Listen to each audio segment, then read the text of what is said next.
दोस्तों, दिल्ली सरकार यानी कि केजरीवाल जी की सरकार आजकल खूब सुर्खियां बटोर रही है।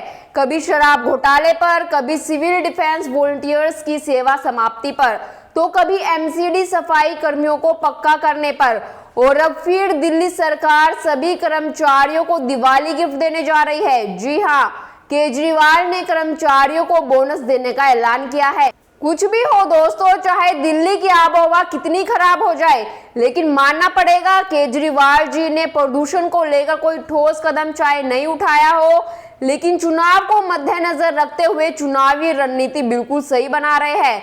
अब कर्मचारियों को जो केजरीवाल बोनस मिल रहा है, क्या इसका सीधा संबंध चुनाव से है? नमस्कार दोस्तों, मैं हिमांशी कश्यप आपके साथ। आप देख रहे हैं जनता की आवाज। आगे बढ़ने से पहले इस वीडियो को लाइक करें, शेयर करें, और अगर पहली बार जनता की आवाज न्यूज चैनल को देख रहे हैं तो चैनल को सब्सक्राइब भी करें और घंटी जरूर बजाएं, चैनल की भी और सरकार की भी।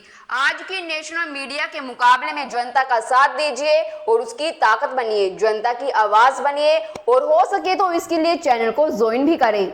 दिवाली से पहले सीएम अरविंद केजरीवाल ने 6 नवंबर को सरकार के सभी ग्रुप बी, गैर राजपत्रित और ग्रुप सी कर्मचारियों को 7,000 के बोनस की घोषणा की।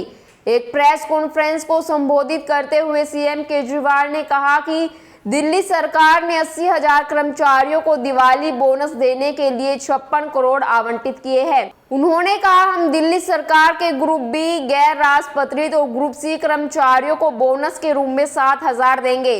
वर्तमान में लगभग 80,000 ग्रुप बी, गैर राजपत्रित और ग्रुप सी कर्मचारी दिल्ली सरकार के साथ काम कर रहे हैं। इस बोनस को देने के लिए कुल 56 करोड़ खर्च किए जाएंगे। दोस्तों, पिछले महीने नरेंद्र मोदी के नेतृत्व वाली केंद्र सरकार ने अर्धसैनिक बलों सहित ग्रुप सी और गैर राजपत्रित ग्रुप बी रैंक के अधिकारियों के लिए बोनस की मंजूरी दी थी। वित्त मंत्रालय ने केंद्र सरकार के कर्मचारियों के लिए गैर उत्पादकता से जुड़े बोनस की गणना के लिए 2022-23 के लिए 7,000 की सीमा तय की। केजरीवाल ने एक तरह से केंद्र की बराबरी करने की कोशिश की है। केजरीवाल ने दिल्ली में 7,000 रुपए के बोनस की घोषणा करके यह संदेश चुनावी राज्यों में भेजा है कि मोदी सरकार ने सिर्फ केंद्रीय कर्मचारियों को बोनस दिया है, जबकि आप सरकार ने दिल्ली में अपने कर्मचारियों को बोनस दिया। यानी केजरीवाल यह कहना चाहते हैं कि मोदी सरकार ने वही बोनस अन्य भाजपा शासित राज्यों में क्यों नहीं दिलाया। केजरीवाल की दिल्ली में घोषणा के बाद मध्य प्रदेश में उसके प्रत्याशियों ने इसका प्रचार भी शुरू कर दिया है। मध्य प्रदेश में आम आदमी पार्टी 70 सीटों पर लड़ रही है। हालांकि एमपी में मुख्य मुकाबला कांग्रेस और भाजपा में है, लेकिन यहाँ पर आप और सपा अपनी ताकत देखना चाहते हैं।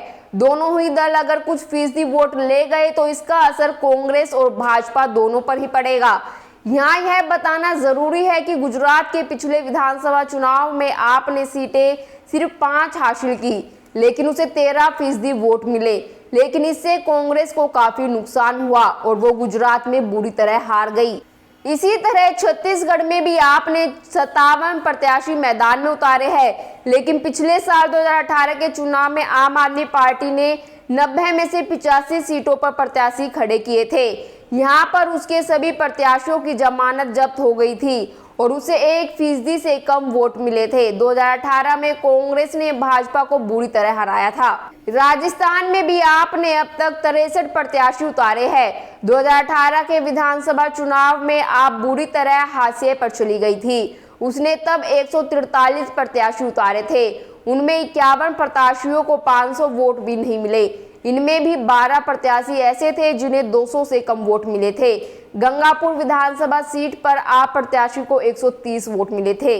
अब देखना यह होगा कि केजरीवाल बोनस अरविंद केजरीवाल के लिए कितना कारगर साबित होता है। आपको केजरीवाल का दिवाली बोनस कैसा लगा, कमेंट कर जरूर बताएं, और बाकी खबरों के लिए देखते रहिए जनता की आवाज।